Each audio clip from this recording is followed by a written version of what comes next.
With websites ranging anywhere from $50 to $50,000, it's no wonder why pricing and client budgets seem to be just all over the place. But I've come to realize in the last 10 years of freelancing and running my own design agency that not all low budget clients are bad. In fact, I come to find that there are basically two types of low budget clients. One of them has the potential to actually be a really good, even great client, while the other type needs to be avoided at all costs. Let's take a look at both of them. First, starting off with a good, or at least the potential to be a good or even great client. This type of low budget client isn't a low budget client because they do not value what we do. They're usually inside of their newer stages of starting their business, and they just have to be savvy with the way they are spending their money. And a great way to look at this, I found, is to put myself inside of their shoes. And when I look at myself, when I started my web design agency, I was a low budget client. I could not afford 60, 80, $100,000 salaries for top designers and developers. And if you look at clients who are starting new businesses or in the early stage of businesses, they can't afford those kind of salaries either for somebody to work in-house with them or to just drop a big chunk of money on their first websites. But again, going back to my journey as a business owner, I started off as a low budget client, and I was able to only get what I could afford when I was contracting designers and developers for my agency. And through time, I started to work with the same people, the same developers and designers, and I started to earn more. My budget started to go up. I was able to pay more, and I wanted to reward those who were working with me for long periods of time. And then my business grew to a point where I could afford salaries. Now our clients, they're basically in that same position if they are starting a new business. And this right here is where that low budget client who might seem like a low budget client could actually turn into a high earner for your web design or creative business.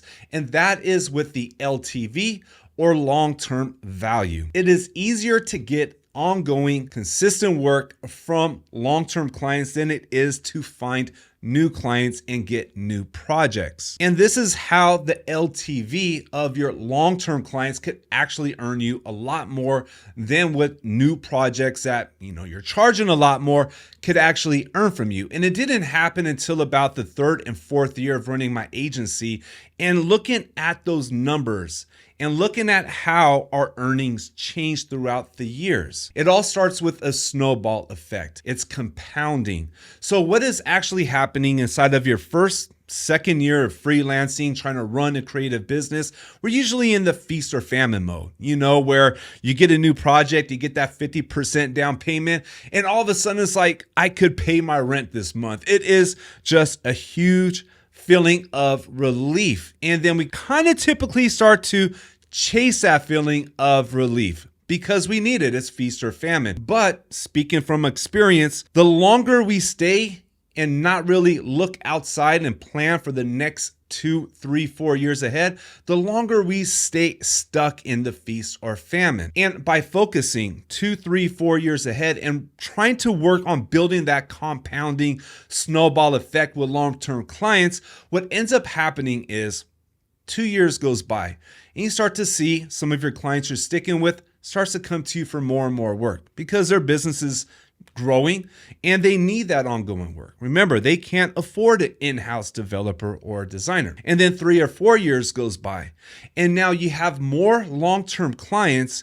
And when you start to look at the spreadsheet and the earnings, well, for me, I started to see that most of our earnings were coming from the ongoing work, the long-term value of our clients versus new clients. And if you want to get out of feast or famine, and if you want to get to the point where you're not worrying about the next project, this is where we want to get to. Ideally, and this is the reason why I always teach to start building maintenance plans for clients right away as soon as you possibly can, is because we want to get that monthly recurring revenue. We want to get that ongoing work because once we get enough of that going, that it covers our cost of living, our cost of doing business, then we get more freedom to focus on processes, systems, growth, on developing our skills. We get to have that breathing room, and then we get the power of choice, or the freedom of choice, where we could actually choose if we want to take on a project or not.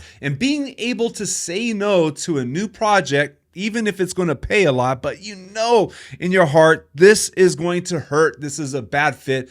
Being able to say no is extremely empowering. But to get to that point, you got to get out of the feast or famine. And this is why low budget clients could actually be very good clients and could earn us a whole lot more. Now let's talk about the MLE, or minimum level of engagement. It is important to set an MLE. And what the minimum level of engagement is your bare minimum to start a project.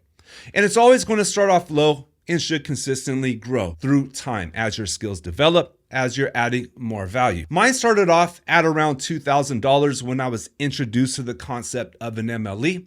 Then it grew to $3,000, and I found that was a sweet spot for me, but I wanted to push it higher. So I pushed it to $5,000. And then I was learning from business coaches, and I was learning from, high level teaching communities that we should be charging a lot more. And I thought that was a way that I wanted to go. And so I increased my MLE to $10,000. What I ended up finding out happening after doing that was I was losing out on an opportunity to work with the type of clients that I enjoy working with, people I love to work with, businesses that I could be part of inside of their growth process, and also that long-term value aspect. Now, there's nothing wrong with high ticket items. In fact, we all should find our sweet spot. But the point of looking at this type of client that doesn't really have a high budget is to look at the perspective and look at the potential of what they actually could bring to your business and how they could actually change your life as well. Now,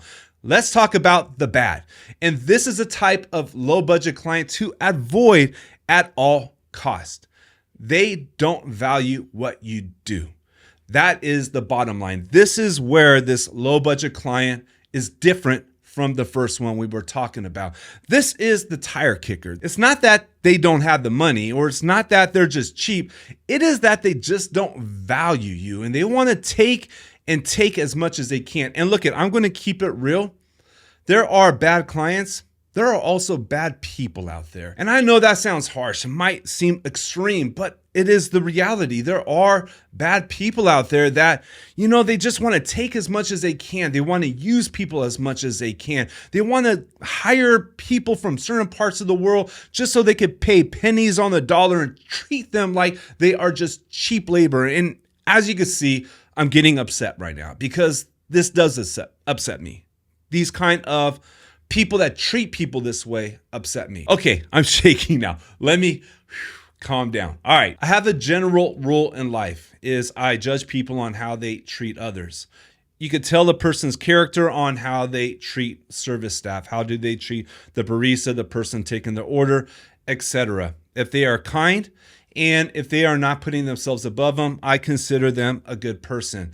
Now, I've worked with a lot of clients who had small budgets. They can only afford $2,000-$3,000 for a website.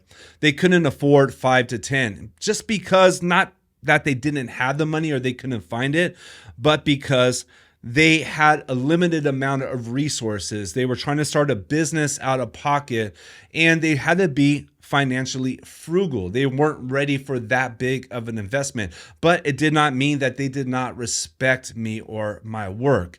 And there is the other type of person that does not have any respect at all, that they just want pennies on the dollar. They'll even brag about it. They have the money to pay, but they just don't. And how do we find the difference between, how do we tell the difference between these two types of clients? The first one is in the communication. Now, this one's going to be hard for a lot of you watching, because my suggestion and advice is to always get on a video call with the client before taking on a project with them. Always. And I know that's going to be hard for a lot of people because it's uncomfortable, especially if we're introverts or if English isn't our first language, or if we really struggle, or maybe we don't have like a good camera, or, like some of us are just working in rooms that are, they're our homes and they are the way they are and they don't want people to see them. So there is that challenge of getting over that uncomfortability, but it is super, super important because we won't know our client until we could look them in the eye, before we could actually see their expressions and talk to them and hear them talk about what they really want. This is the best indicator to find out if we are a good fit. Also, this is great for personal growth. If you are uncomfortable getting on the camera with a client, this is something to get over because it's going to separate you from all those who just won't take that step. Now, if English is very difficult for you, you don't speak it well, you're concerned about how the background of you looks, or whatever it is, keep this in mind. I have hired many people, many designers and developers from different parts of the world. Most of them, English is not their first language. I don't care about that. I go into the calls, and your clients are going to go into the calls knowing this. They're going to understand this. We're not expecting you to articulate like how I am right now. And by the way, it took years of practice and getting on the calls for me to actually articulate like this because it was hard. In fact, YouTube and doing videos has been one of those things to push me to get out of my comfort zone and learn. But the thing is, we don't expect it. And in fact, it's the quite opposite. I know for me, I respect it. I respect when somebody, and I could tell they're out of their comfort zone, gets on the call to speak to me. That's going to be a great way to indicate if this is a bad low budget client to be avoided. First off, I have a rule. If I get on the call, they do not put on the camera, we do not continue the call. And I have canceled calls because of that. But if you are still, not ready to jump on that camera, the next thing you could look at is just how are they communicating with you? How are they talking to you? Are they giving you good information? Are they treating you right? Are they treating you well? Or are they treating you like, I just need this done right now for super cheap and just hurry, and I'm going to want more, and I'm not going to be clear about what I want. And another really good indicator on the difference of the two is how much are they offering to pay. If you tell them like, okay, my prices are $1,000 or $2,000, and they're saying, I need it for $200, $500. This is somebody who just wants to take advantage. Okay, again, I think I'm going to get a little bit upset now because this does upset me. And it's actually one of the reasons why I started my journey teaching and starting communities for web designers and creatives, because it's something that disturbs me inside of our industry. And that is people being treated a certain way because of where they are from and where they live. That should not have anything to do with it. It should be about your skills and the value you could deliver. If we live in different parts of the world, and I'm speaking from experience because even though I am American, I started my business in Thailand where my cost of living was really, really low, way lower than what it was when I was living in Los Angeles. And as a way to be competitive, I was able to price lower than what a freelancer or an agency owner in Los Angeles was charging. And because of that, I was able to get clients. But at the same time, I had to make sure I wasn't going too low. Here's the thing. It's like, if you're dealing with like a Western client, especially, and this Western client is like, okay, $250, $500 for this website, that upsets me because we all should know that is just absolutely wrong. That's like, sweatshop type of wages. That is just treating us, that's just treating people badly. And what I've done before in the past is when we're talking and they say, okay, I got $500 for this website. I would be like, okay, so we're looking at building this. It's going to take about, 30, 40 hours to build. It's going to take about 20 more hours of going back and forth, with like communications. It's going to probably take another 20 hours for revisions and final polishes and getting it to the finish line. Let's say we estimate somewhere around 80 hours for this project to be completed, or even 60. And then I would actually on the call, I've done this before. Not saying I could be a smart ass, okay? I always suggest being kind and polite, but I would take out my phone and I would actually get out my calculator and I would calculate what would be the hourly rate for that. And if it's like $4, $5, $6 an hour, then I would say, hey, is this fair? Do you really think this is a fair wage for the expertise and, having somebody do web development for you? Look, it's really a matter of getting experience and learning how to read people. The whole point of this video and the goal for this video is to shift the focus and looking at the clients that are going to be adding you that LTV, that lifetime value. If you plan to do this for the long run and build a successful business in web design, web development, the creative space, look at building that lifetime value. Treat your clients like they're the most important partners. That's what got me ahead. I treated every single client like they're the most important partner that I have, and we're partners. We're in this together. I want you to grow because you grow, I get to grow with you. I am here with you. And the thing is too, the difference between having these long-term valued clients versus a brand new client is the long-term value client you're already starting to build systems and routines with. They send you new work, it's more streamlined, and you continue to improve those processes and systems with them. So that way it becomes more smoother between the two of you. It's not like starting a new project. Instead, we are working together continuously, where when you do get a new client, which is still all good, by the way, still get those new clients because we need new clients to turn them and convert them into long-term clients. But still, it's really nice getting that 50% payment up front. It's a big chunk of cash. It gives us that relief. It's a good sign seeing that number, like hit the bank account. But you got to think about the time that's going to take. First, you got to go through the whole process of the consultation, the bidding, trying to get the project, the proposals. You get the project, you got to do follow-ups, you got to do the contract, and then you got to do the onboarding before you even build. And then after you build, you got to go through the whole finalization and revisions process. So